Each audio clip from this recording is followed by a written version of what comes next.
Hello, there we go. So it's after lunch. I can tell because the crowd has really picked up again. That's good news. How was lunch? Everybody full in this nice hot room, ready to fall asleep? No, not gonna happen, not with this next speaker.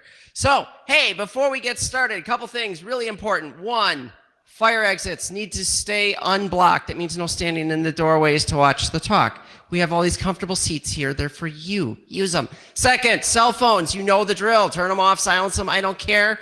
I wore boots today for one purpose. Don't make me use it. Cool, you get it. Awesome. So you guys are in Ballroom C. This is the anything track. If that's not where you wanted to be, you got 2 seconds to run out that door before we close and lock you in. Not really. All right, so we are talking all about malware and ransomware and how this stuff is getting monetized by those threat actors. And so with that, I am going to turn it over to Jared Phipps. So good afternoon. If you're still doing it at the end, then I'll be happy. So Jared Phipps, I currently work for SentinelOne, but I wanted to start a little bit maybe more about the background and kind of how I got into security. So I started working in college for I went to the University of Arizona and I started working for the University of Arizona. Kind of free tuition's nice, right? And so when I was there, I started working on like web crawlers and things like that and kind of like accidentally indexed some major web portals and things like that and got some nasty grams. So that's where I kind of got into this insight of, hey, you know, cyber's kind of cool, cyber's kind of fun. And so I decided to go in the Air Force after college, and I joined Air Force in 2001. And my first assignment was Offutt Air Force Base. Now, Offutt Air Force Base is in Omaha, Nebraska, actually Bellevue, just south of Omaha. But they have this thing on there called StratCom. Has anybody ever heard of StratCom? We have some folks in here. Kind of important things are run out of StratCom, like, you know, the nuclear command and control for United States nuclear arsenal. So I get to Offutt, and I'm a brand new officer taking over some squadrons, and the first job I get is to manage a squadron that writes the code for the emergency access messages. So anybody here seen Hunt for Red October? Old school movies, all right. That little ticker tape that comes out of the submarine with the messages from DC that says do whatever. Yeah, so that was our unit that wrote that code. So I'm sitting at my apartment on a weekend, looking at some code that we're doing for our code review check-ins, thinking to myself, I probably shouldn't be looking at this code in my apartment on a weekend. Maybe nuclear command and control code shouldn't be accessible like this. So that's where I kind of started thinking about security. So I started working on a program there to put some, you know, check-in revision controls around the software programs. And then from there, I ended up going down into the overall base networking. And long story short, ended up going down to San Antonio, Texas, where I still live today. And I got to do some really cool stuff down in San Antonio. So I'll just summarize that in my time in the Air Force, I got to work on both offensive programs and defensive programs. I spent all of 2007 in Iraq. So I'm not sure how many people actually done cyber operations from a deployed perspective. It's kind of unique and not nearly as cool as you think it is, but I'll let you think it is because that works for me. And then, you know, after that, I decided, hey, I've done my tours, I've done my duty. I'm going to go ahead and get out. And so I ended up working at MITRE for a couple of years. Again, sounds cool, was a lot of paperwork and whatnot, but spent a couple of years at MITRE before coming over onto the vendor side. So I want to kind of give that background because as I'm going through a lot of this, I'm going to give some perspectives. It's important to note that everything I'm saying, there's sightings for on open publications and open source, and I'll tell you where they're coming from, or they're coming from SentinelOne research. None of this is from my prior background. For those of you that want to come and arrest me for divulging classified, there is no classified being divulged. So if we're looking, let's start talking at a macro level first, and let's start talking about some of the trends.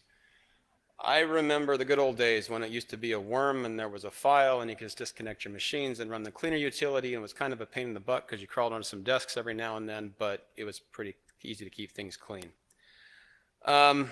Number one trend that's been going on, it started in probably late 2017, but we've seen it increasing in 2017 or 2018 and definitely in 2019. Adversaries across the board are avoiding static file objects as much as possible. And so if we're looking at the trends of the target attack types, you can see that there's just been a slow, well, I wouldn't say slow, but it's a very steady increase as I'm looking on the left. We're basically almost 100% rise in the tendency to use fileless attacks. So what am I talking about by fileless attacks? Because that's the buzzword everybody talks about, but nobody really says anything. I'm talking about anything that I can do. If I can do some sort of remote exploitation, then I can do post-exploitation without having to drop malware on. If I can attack you directly on PowerShell, and that is the preferred fileless attack method at the moment, is a direct connection into PowerShell.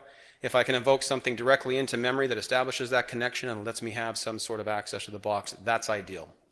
Because now I'm issuing commands command at a time, or I'm running a script to issue commands command at a time. From the machine perspective is essentially the same, and there's no file getting scanned and no file being run through an AV system. So it's interesting. You can see sort of the PowerShell trend lines. A couple notes on this. I'm pulling this from our data sets, and the data sets are from deployed installs, and so most of these are running on prevention. So these are not successful attacks. These are attacks we're shutting down.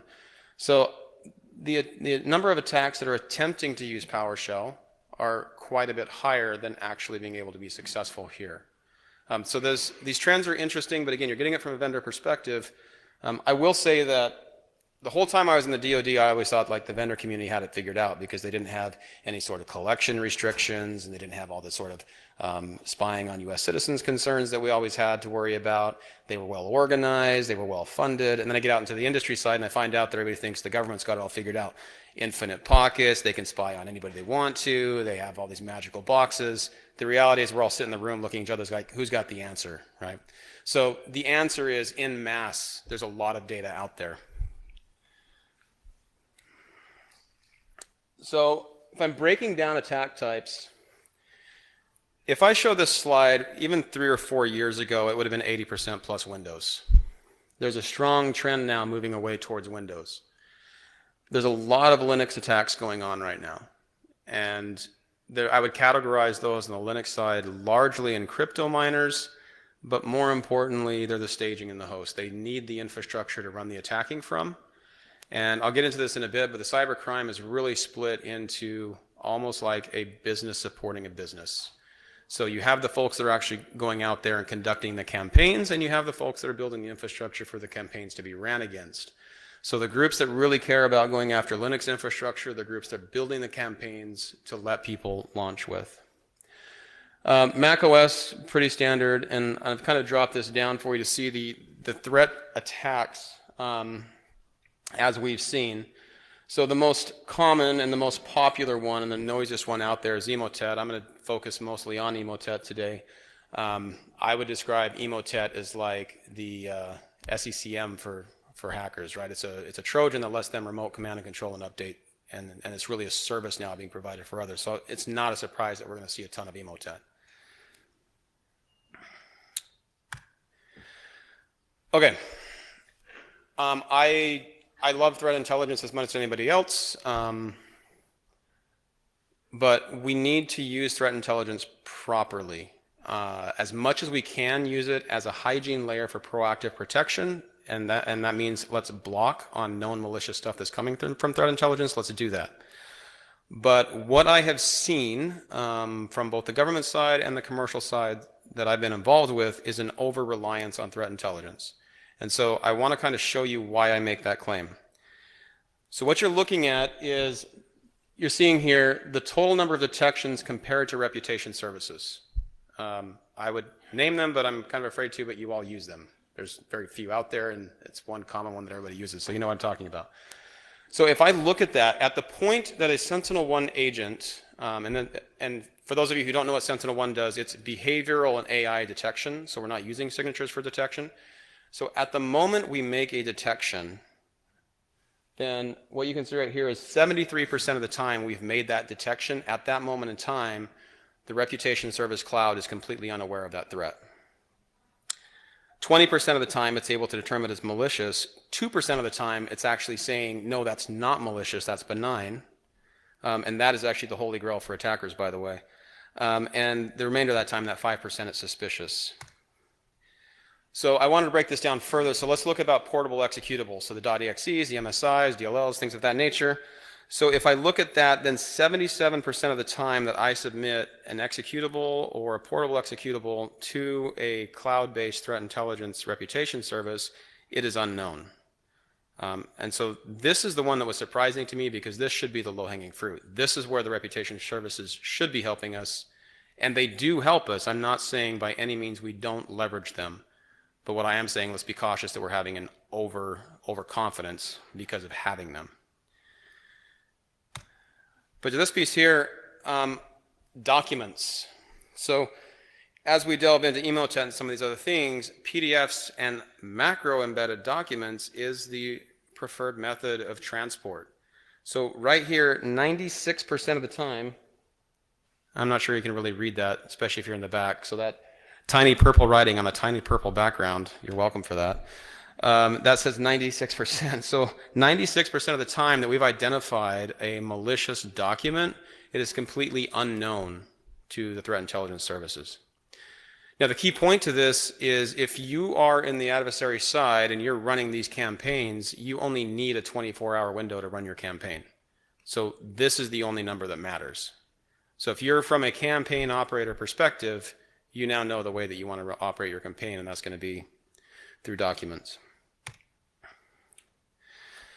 So holistically, the point I'm trying to make is we can leverage the threat intelligence from a protection and prevention standpoint to block the known commodity, or what I would term as the residual attacks that are continuing to propagate. These would be like, hey, at the end of World War II, we dropped a bunch of bombs and there was unexploded ordnance. The residual attacks would be the unexploded cyber ordnance still floating around in cyberspace. Threat Intel is fantastic for blocking that, and that's about 90% of the noise you see, because a lot of these folks just pick up and reuse.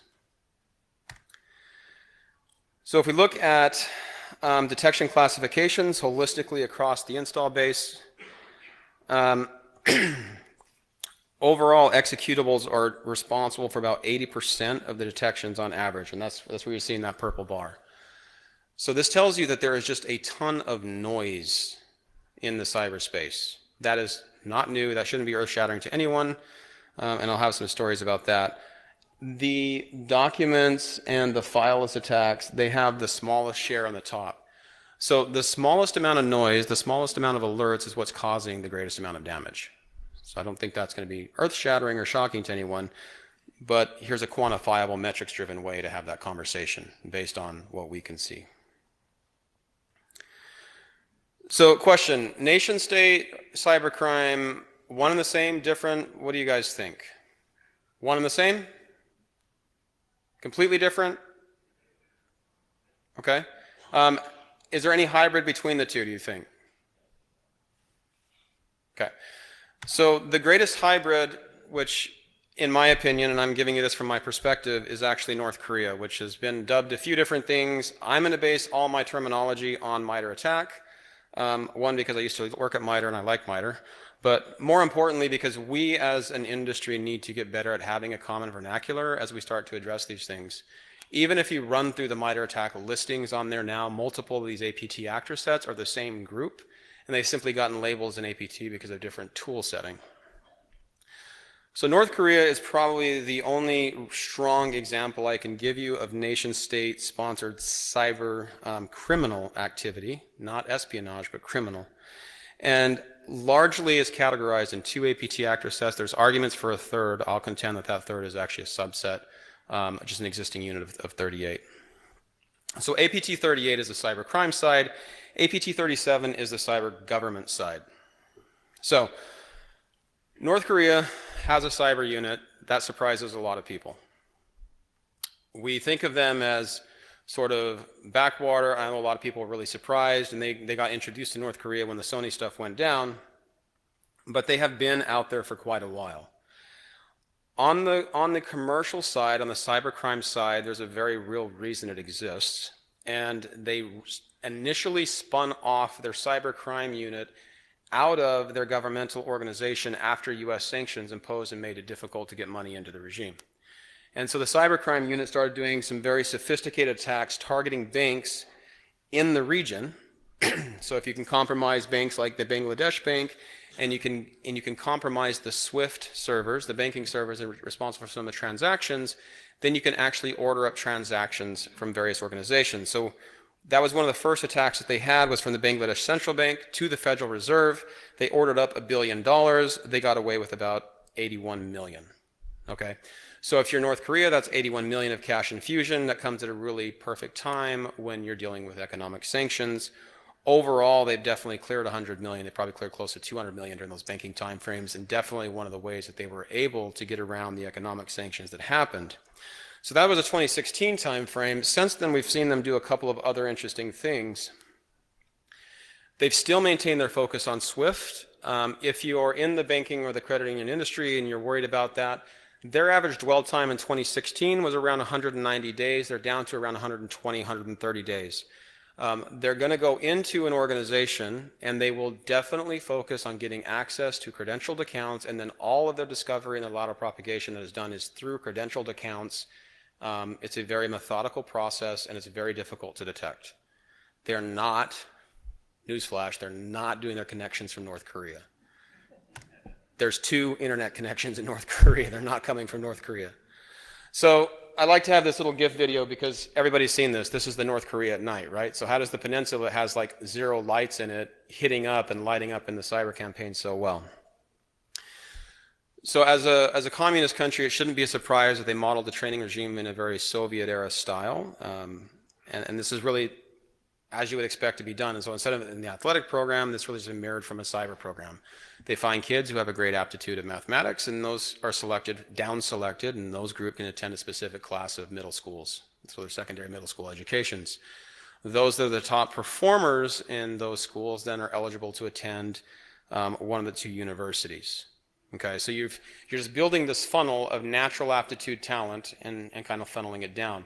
Once you graduate from those schools, then you're able to join the military services, and you'll be joining the Reconnaissance General Bureau. So it's their version of the intelligence community that we have in the US. So you're joining that community, those with top propensity in the whole person perspective, which means not just the mathematics and the cyber, but also loyal to the regime, the leadership, the kind of structure. Those folks that demonstrate the greatest propensity are then eligible to go to Shenyang for the further follow-on training. It's about a 2-hour train ride on a bullet train from the North Korea border over to that city, and that's where they get their advanced cyber training. Now, once you've earned the trust, you've had the training, and you've had the skill set, then the North Korea's regime is to transfer you out of China into one of the countries that lets you accept individuals. And so when you're transferred out, you'll be going to the countries listed here: Indonesia, Kenya, the new shocker for most people, it's New Zealand. When you're able to go to those countries, you're not just showing up. You're going to show up and you're going to establish a business, or you're going to show up applying for a job. So recommendation is don't hire anyone from North Korea to work on your IT staff. We laugh, but it actually is happening, and it's happening a lot. So once in place, then they're being managed, organized, and structured under the Reconnaissance General Bureau. So while we look at it as APT-38 and APT-37, it is all coming from the same command control structure within North Korea. Okay. So in terms of outlook, we've had some interesting things. They have historically focused on banking and the SWIFT servers, but in the last couple of years, we've had a massive rise of cryptocurrency. And cryptocurrency is very appealing to North Korea for a lot of reasons, among them the difficulties associated with sanctions. And so what we've seen now is initially attacks from North Korea targeting into South Korea and Southeast Asia, but actually targeting owners of Monero and Bitcoin. So they went, let's just hack the Bitcoin directly. I'm not sure that was the smartest decision initially, but they ran some of those campaigns, especially across South Korea. And that was interesting, but early 2019, we started to see actually North Korea decide, let's just get in on the ransomware game itself. Meaning, why don't I just set up these structures like I've seen Fin6 and others do very successfully, and bring the money back directly to the regime. APT-37, however, is the Reconnaissance Bureau organization. They're not going to change their structure. At least I don't anticipate they change their structures. They're going to maintain their focus on South Korea intelligence gathering and onto the United States. So if we can deface or defocus the United States, embarrass the Western governments, that's a plus. So stepping outside of that one where it's nation sponsored, then you move into this sort of gray zone. So running through the MITRE ATT&CK list, here's the primary organizations that actually deal with cybercrime, cyber theft, and in that space. If you're going through this list, you'll notice that most of these are attributed to Russia. What I will say when people are attributing to Russia, what they should be saying is they are seeing Russian language characters or Russian speaking influences on the folks that are writing or operating the code bases. That does not mean that it's endorsed in any way by Russia other than allowing it to operate. So sort of the attitude is, as long as you don't mess around with our banks, as long as you don't mess around with our companies, we're going to kind of turn a blind eye to what you're doing. That's the mentality. So a lot of these organizations, you have the technical skill set, you have the internet availability, they're able to build some pretty sizable businesses. The Grand Crab authors are claiming that they made $1 billion in about a year. I don't think it was $1 billion. They kind of tout and overestimate everything they do. Let's say 400 million, 500 million. That's still a lot of money to make for probably a small group of folks. But if you look at this, I would say that Fin6 is one of the ones that I find the most intriguing. They've really focused for a long time on point of sale, attacking the point of sale systems and credit card resale. But they've always been able to operate like a business. I'm very confident that organization brings in over $1 billion a year. These organizations operate very much almost like a franchise with a CEO structure, jobs and roles defined, and they're pretty substantial in size. So cybercrime, like you would expect, a mafia structure organization, very similar in that fashion. The result, though, is that you've had such a strong, steady influx of cash that over time groups have been able to peel off and focus on what their really good expertise is. So the Emotet development, right, you see them focus on building this infrastructure to host and manage the malware campaigns. Fin7 is one of the interesting ones because they have some ties to Muddy Water, which has been associated with Iranian groups. I don't really think I have enough to say at this point in time to give any sort of government attributions one way or the other on that, so I'm just going to let that one lie, other than to say that that one's definitely not Russian. RTM is, I guess, the craziest of the group because the Russian-speaking going after Russian banks, like, why poke the bear when you live in the bear den? And that's what they're doing. We'll see how that plays out. And then TA505. So in TA505 in 2019, it started using Andromut and Flawed Army to build like a full-featured rat, and they're entering the ransomware game en masse now. So the common trend here, which probably shouldn't be a surprise to anybody, is ransomware. Has anybody dealt with ransomware themselves yet? Yeah, like if you look around the room, you're not alone, so don't feel like you are. So why the rise in ransomware? The easy answer is because it's an easy way to monetize it. But we need to understand a little bit more behind it. Number one is actually the speed in which the entire campaign can be conducted. If you're looking at how North Korea has been doing it, where it's taking them basically 6 months, they're pulling in a large amount of money, but it's taking them 6 months to get there.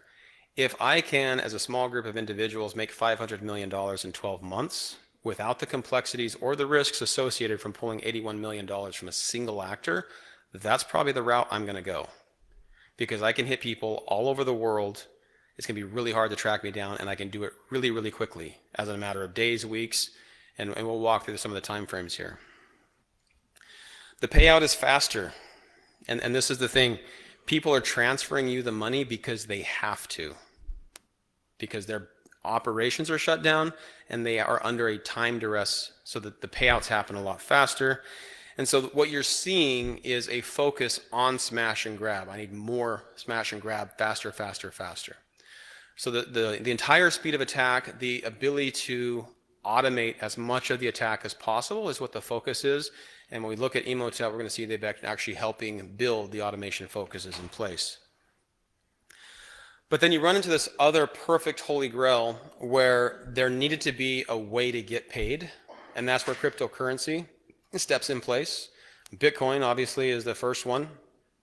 South Korea entering that Bitcoin space legitimized that as a currency. Like when a nation state is involving and transacting on that currency, that gives it a stability. And if you're in cybercrime, that's enough stability for you. Like you're not looking for it to be backed by the US government, right? Anything will do, that legitimizes it, takes a bit of the risk out, and now you can transact. It's also eliminated a lot of the need for mules. So if you're looking back, say, 10 years ago, when we would see some of these attacks happening, people are targeting banks, they're pulling and issuing ATM cards, then you're passing those ATM numbers, and people all over the world are printing them out, physically running up ATMs, draining them as they drive across town. Then you've got to split the cost with those mules, you've got to figure out how to launder that money. Like, that's a pain. Over here, I can just get paid cryptocurrency and go. Like, it's so much cleaner. I'm eliminating who I have to split money with. I'm eliminating them turning on me if the cops find them. It just takes so much risk down. But finally is payment. So what they've learned is ransomware works. They do it, they'll get paid. And they're going to get paid because there's contracts that obligate them to get paid. And here's what I mean by that.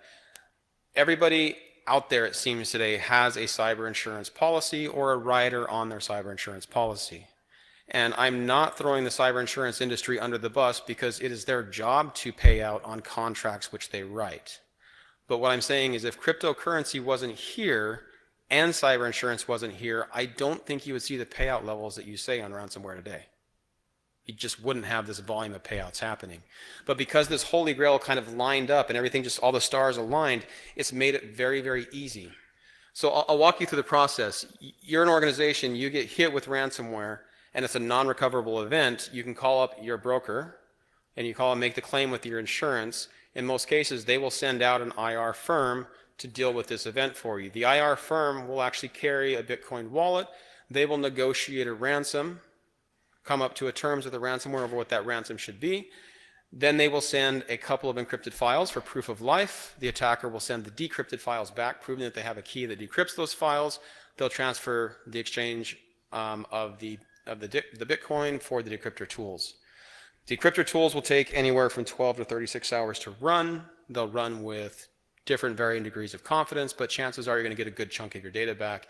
You can restore your business. So the insurance industry knows that if they don't do this, they could be held liable for breach of contract for not helping businesses get restored when they're supposed to be. So with this, there's a very, very substantial amount of work, as in probably 40 cases, 50 cases, 60 cases a day going out of some of these insurers. And we have dozens of these insurers. So what's I think most people are not aware of is the volume and scale at which ransomware is going on. Like, people are completely clueless at the scale and volume that this is happening. And this is because it's not a reportable event. You do not have to disclose it. There is no data breach. So the data breach is an incident that results in the confirmed disclosure of data, right? On a ransomware, it just gets bucketed into the incident pile. There is no disclosed information in the majority of these cases. So if we look at 2019, on the DVR report, we're expecting around 2,000 breaches and 40,000 incidents. So a 40 or 20x multiple. I think is actually higher than that myself. A breach is around 8 million each. Yet the cost of ransomware, when you look at business disruption plus the IR firm costs plus the ransom costs, are exceeding 75 billion. So we spend all of our time talking about a fraction of the problem, and that's a concern to me. So let's talk Emotet, because this is the godfather that's enabling this ransomware epidemic to go. So Mealybug started this stuff off in early 2014, originally in a banking Trojan. And most of these organizations in cybercrime were always focused on banking prior anyways. So to evade detections, they got really, really good very early on at being polymorphic, at being self-propagating, and they got some good technology there to exist in an organization and maintain and update itself. Now, it didn't take long before they figured out that they could modularize the approach and load attack modules into the existing infrastructure, and then that led them to realize, hey, there's an option for us to make money by enabling other people to use us as a transport service or enablement service for their attacks. So what Emotet is really, really good at, they're really, really good at evading core standard defenses. Think of your firewalls and your AVs. Like, they've spent the last 10 years getting really good at this stuff because they were doing these types of things before 2014. Right? So there's building on a decade plus of experience, and now they're able to roll out tools that are very effective at this. They have two really, really large botnets, Epic 1 and Epic 2, available for their disposal, which helps them manage that infrastructure really nicely. And then you've seen them now starting to move on to modularize or improve their business offering, which means I can have some spam modules built in. So your box get hits with Emotet, it'll automatically pull up your context list, try to figure out how to send a custom crafted email, spam email, so that the attacker doesn't have to do it for you. These are options you can now go in and turn on. And then it has some built-in password cracking module, which is actually really not good. Most people are still dropping Dridex or something else with it, but they're trying to work on that. So you're seeing that Emotet is not really concerned about what that post-exploitation is going to be. They're really concerned about enabling consistent access once you've got Emotet hit. And that's where they're going to spend their money and their time. So among the things that I do at SentinelOne, I manage our incident response program. And so we partner with a lot of IR firms that go out and respond, or we've actually done some of these incidents with them. So this one I'm going to give you because this was the second one I got to deal with when I joined SentinelOne. And I don't know what it is about attacks, but they always happen in December. Like in December of 2016 and 2017, I got called on Christmas Eve, December 24th, both years. Like, I don't know what it is about December 24th, but I'm terrified to answer the phone now. So at least this year it came early. I was grateful for that. I'm like, all right, it started early. So this company kind of came into work. It's a manufacturing company that had the standard, it's got a firewall, didn't have an IPS, kind of had that unified firewall IPS, the new combo thing. And then it had some legacy AV installed. And it was fully compliant. So I know we have this side topic of compliance and security aren't the same thing. Absolutely true. Here's proof of that. So fully compliant, but they wake up and they walk into work and 18 sites are completely encrypted. So what do I mean by that? Well, their ERP system was encrypted. Their Exchange servers were encrypted, and none of them were offline, by the way, so they were all encrypted. Payroll system. They weren't using a cloud-based payroll system. They couldn't make payroll. Their ESX hosts were actually running their manufacturing process in their plants. So their ability to manufacture their product and get it out the door stopped. So quite literally, the company came to a standstill on December 12th. On December 14th, the IR firm that the insurance company had provided engaged with them, and they had an initial $850,000 ransom demand from the attacker. On the 21st, that firm was kicked out because the business still wasn't operational. Okay, so they engaged a new IR firm. This happens to be the firm that SentinelOne supports, and so this is where we kind of got involved into the game. So on the 22nd, we had deployed SentinelOne on 5,000 systems. They had like 4,800, so I just say 5,000. And we got their ERP, payroll, and their NetApp systems. So they were able to get a payroll processed for the 23rd, although it didn't show up for all employees, but at least some of them got paid before Christmas. And that was a really big issue. This business almost went out of business, by the way, and this isn't a small company. It's 5,000 people. So what was happening? Why did the first insurance IR firm fail, and why did the second one win? So, fantastic technique. The decryption tool absolutely decrypted the box. Then it dropped the next one. And it dropped it with a new key and a new encryption and a new ransom negotiation. Very, very fortunately for this organization, and this almost never happens, an organization, I'll just leave it at that, was able to provide them the decryption key, so they didn't actually pay ransom on either case. But this comes out to a great point of, if you hit with ransomware and you decrypt the box, do not reinstall the same protection product that failed the first time, because it's going to fail again, just FYI. So the only difference was the second firm came in and they dropped SentinelOne in, which was able to identify that the ransomware decryptor tool they'd gotten was indeed actually dropping a second Trojan and restarting the whole process, and that was what the issue was. So by December 23rd, company is fully functioning and running again. So I think that's a pretty interesting story because we're talking in traditional senses of dwell times of 100+ days, and that leads us to a comfort level of, hey, I can handle detection in a couple hours or a couple days, and I can handle responses in a 72-hour time frame. What I'm telling you is that model's done. Like, it may work great on the APT side still, and is very valid for the APT side, but all of you are more risk from a cybercrime than an APT side, or a nation-state APT, I should clarify. Now, the second study, this is my favorite one. Don't read too far ahead because you'll miss the fun. So this one happened in March. We had a company call us up and they said, hey, we've got, actually as a partner of ours called us up and said, hey, one of our clients, they have 2 confirmed Emotet infections.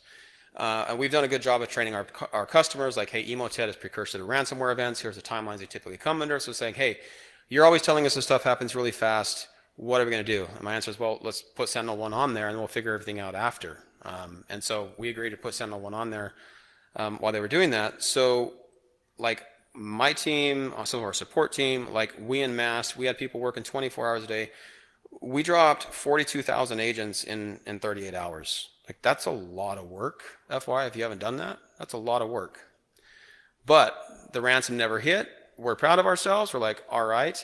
And then we call in one of our companies who's an IR partner of ours to go in and actually do the IR and find out what's the scope, what's the engagements, what's the limitation. And Mike is a good friend of mine at that IR firm. I call him up after day 1. I'm like, hey, how bad did it get? How close are we getting to hit? And he's like, there's nothing there. Like, what do you mean there's nothing there? Like, there was 2 Emotet infections. There had to be something else coming. He's like, no, there was nothing there. Let me dig into some more. Long story short, they going in, they're doing their hunting. Sentinel-1 has an EDR product, so we can go in and give you visibility everywhere. So they're doing, they're scoping out the environment. They're finding out everywhere everything has been. When you have, and let's look at the dates here. On the 14th of March, the CISO was walked out of the building. Essentially a precursor to being fired, but literally walked out of the building and put on terminal leave. What happened is one of the employees of the CISO was rather ambitious. They wanted to implement some security programs, and the CISO was telling him, I don't have the budget to implement your programs.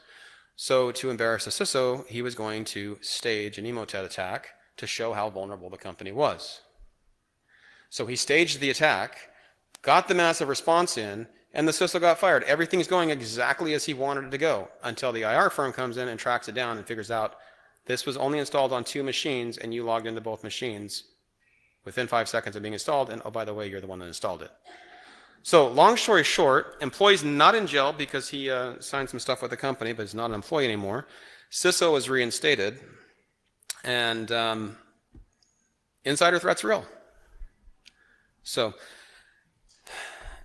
this is the world we live in security. Like, it's a muddled mess sometimes, and it's really hard to understand what all we're looking at. So again, I've seen, and I pulled this off of a series of blogs. These are some of the things I hear. Half of ransomware victims pay the ransom, and IR firms will do that. I think it's a lot more than half.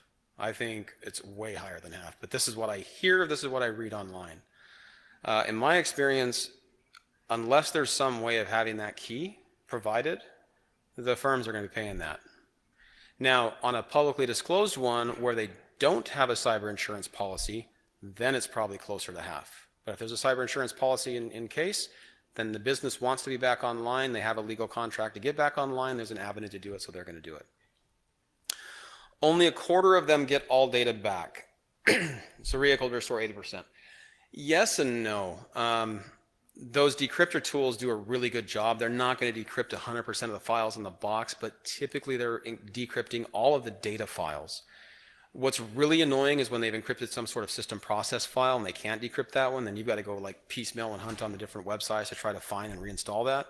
And half the time it's just cleaner to build a new server in that case. But those usually are around some custom application server that you end up dealing with that world.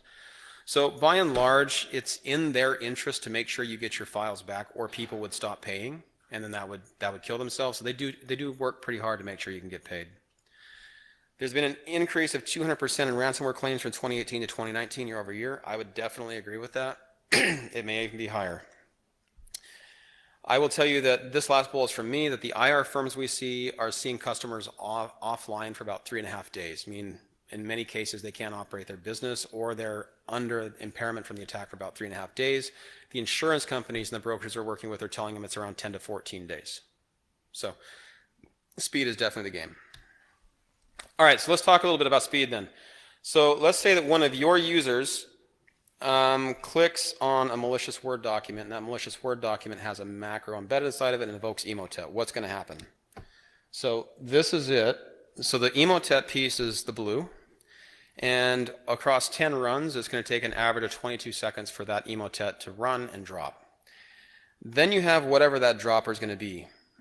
MacTub, Ryuk, whatever the ransomware is going to be. Oftentimes, though, the initial dropper isn't, and it's really going to depend on the organization coming, isn't going to necessarily be the ransomware itself. The holy grail is clean, accessible user accounts. So if you have a lead on a security shop and they don't have any defenses in place, and you feel like you have no defenses in place, then they're going to go in there and they're going to try to be going after user accounts. There's actually a built-in module in Emotet now that actually scans the network looking for default, like admin passwords on network appliances and devices. Once they find those, report those back. Then you put a monitor tap on those, and now you're looking for user creds, getting into boxes, trying to do privilege escalation, and get domain creds. Once you have domain creds, then you can take your time to hunt around and figure out what you want. The manufacturing company I was talking to, that's what happened to them. They had a 72-hour dwell time before the ransomware was launched. The ransomware was launched as the attackers were walking out the door. What they did with those domain creds is they went into the email servers, they found legitimate business conversations, they replied emails to their business partners as part of ongoing legitimate business operations with attachments relevant to the conversation that got their business partners infected with the same ransomware. And that's what they used the time for. It could have been used for way, way worse, but they just care about time. Smash and grab, move on. So I'll describe that as code-on-code warfare, or at least that's the era we're entering into. It's no longer enough, no matter how good we are at cyber operations and how good we are at shutting things down, we are moving to a code-on-code warfare, which means I need adaptive code to respond to adaptive code. So if I'm looking at this 149 seconds, this is how inside of a behavioral system like Sentinel-1, I can track those actions across that 149 seconds, what I'm seeing and what I'm looking for. So I've got a quick little, I was going to try to do this thing live, but I'm just not going to trust my phone at the moment.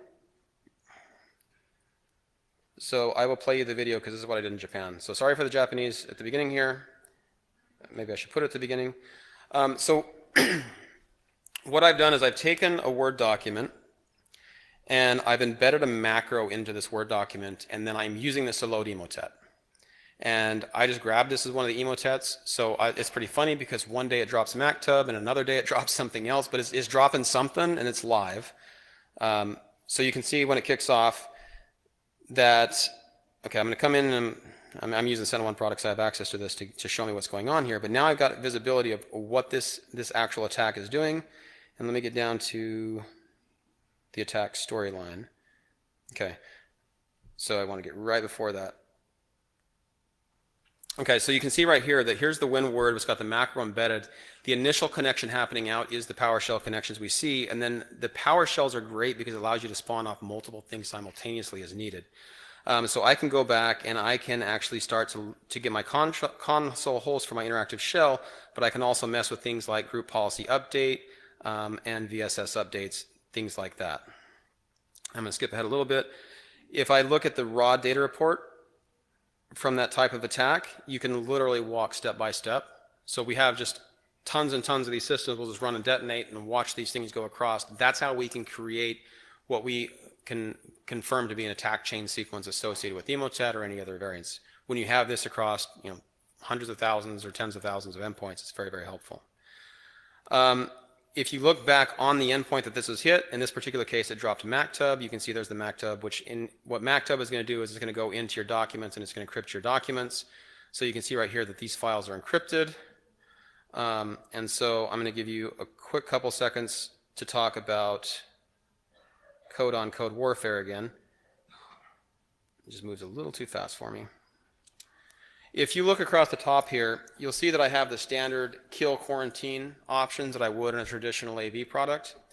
But what I want to focus a bit more is this remediate and rollback options. So what I'm saying is code-on-code warfare, I need machines to be autonomous, or I need machines to be self-defending. And this is one of the biggest draws for me to come to Sentinel-1 actually, was this mentality and how it works. So in this particular case, since I allowed the box to get decrypted, I'm just going to come in Sentinel-1, I'm going to hit a rollback option. And when you come into the machine, you'll see it as it kills. What it's going to do is it's going to first kill the active running processes. It's going to work left to right across that chain. So this big banner here represents the running process. Sentinel-1's going to kill that process. Now it's going in behind the scenes when you can't see anything. It's undoing any of the registry modifications. Then it's going to go through and it's going to update the scheduled tasks and remove the scheduled tasks that were put in for persistence mechanisms. Then it's going to go into the VSS stores that had an anti-tamper around, and it's going to figure out which files are modified. It restores the files for the users. This entire video is like 2 minutes and 23 seconds. So that entire attack defense cycle was 2 minutes, like top to bottom. So that's kind of what I'm proposing now, is we need to start looking at how fast they're operating and get ourselves positioned to be able to operate that quickly as well. Here's a REIC time frame, and you'll see here, that one took 3 seconds, not the 22. Okay, so the speed, and this is probably the biggest trend that I keep going back to over and over, the speed and the attack that's happening is happening faster. Now, I like MITRE ATT&CK quite a bit. I think this is Fin 6, but they have an attack navigator, by the way, if you're not familiar with this. Really, really cool. But it's also important to understand how to use MITRE ATT&CK. This is where vendors get themselves a bad name, and every single vendor that participated in this put out a paper explaining why they were the best ones at this. MITRE is not an actual comparative analysis testing, so it was never meant to be that, interestingly enough. What it is it's a TTP. So historically, down in San Antonio, there was an organization called the 23rd Squadron, and they would build TTPs of adversarial methods. What you're trying to understand is, how do cyber operators operate so you can behaviorally start to make an attribution to who they are. Most attribution done today is done by reverse engineering the code, looking at the character sets, what are the natural language processing, and then you look at sort of the communications that you may have had back and forth with someone, and then you're going to make a conclusion, oh, this is Russian because of X, Y, or Z. What we're now doing is taking that and expanding it into the methodologies over time across a larger data set of companies and organizations, instead of just within the federal government or just within the military. Now we can do it across all commercial organizations. So if you're dealing with a Fin 6, for example, you know that these are the types of techniques in these tactical columns that they're going to run through and use. The problem we make with defenders is that some of these techniques are very, very legitimate, like PowerShell. Anybody use PowerShell in your organization? Yeah. So what are you going to do if you have a product that generates an alert every single time PowerShell is used? Well, you're probably going to be like, I'm turning that alert off, right? That's what I did back in the day. It's what everybody's going to do. And then you end up creating a black hole because now you don't see that. So what I'm saying is, in order to have an autonomous code-on-code defense system, we need to be able to be contextually aware, and this is what MITRE had called the tainted concept, and they're going to rename it to relinking here in the next iteration. But you want to understand that PowerShell was invoked, but how it was invoked in the context prior as well as its post activities to determine whether or not that's something that's malicious to be done. This is what an analyst will do by doing an EDR query and then sitting there and studying it. The problem is taking 2 or 3 seconds for RIC and these other ransomwares to operate and execute. You don't have the time to do that studying.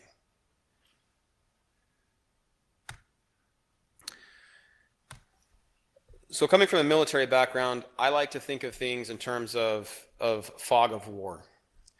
If you're in a warfare environment, it's chaotic, it's noisy, there's events going off all the time, there's good people, there's bad people. You definitely don't want to be shot by your friends, especially when your friends have the bigger bullets.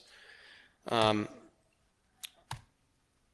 so if you look at what Brian Krebs was talked about, he put this one out after the Marriott breach. The paradigm we're in today is that the adversary only has to get through once. They don't get arrested, they don't get shot, they don't get anything for attacking you. They do it all day long, and they only have to be right one time. Right? You have to be right 100% of the time. And this has been a struggle up to this point when the attacks were meant to be low and slow. Now that we're moving to a smash and grab model where frankly they don't even care. They don't even care that they're that their attacks may be fingerprinted and available in 24 hours. Like that's a huge window for them. So now what we need to do is figure out how do we move into this environment of code-on-code warfare. How do I operate autonomously? And so let me think of it this way. Everything that's known threats, I have a legacy stack. We used to call that whole defense on depth, which we then recoined into expense in depth. And I come from the organizations that helped build that model. We still have to have that varied infrastructure, and we need to have the multiple views of things. But we definitely need a better connectivity tissue between these types of products, and that's where you see the security orchestration market coming across, which I'm definitely a big fan of that. The problem is just buying it and putting it in place isn't enough. It has to be put in place with the playbooks that are actually effective. Nobody is either confident in their playbooks to let them run completely autonomously, or they don't have buy-in from the business to support them, and that's the bigger challenge. So we as security professionals need to get better at providing C-level context about what the lack of our orchestrated responses are causing.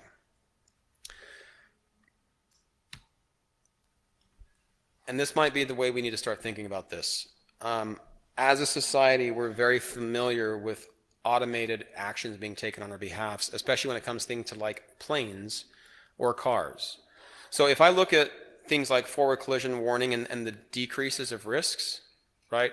And then I go to a CFO and I say, I want to buy all vehicles going forward that have forward collision warning on them because this is going to reduce my rates by this. That's going to get a great sign from a CFO.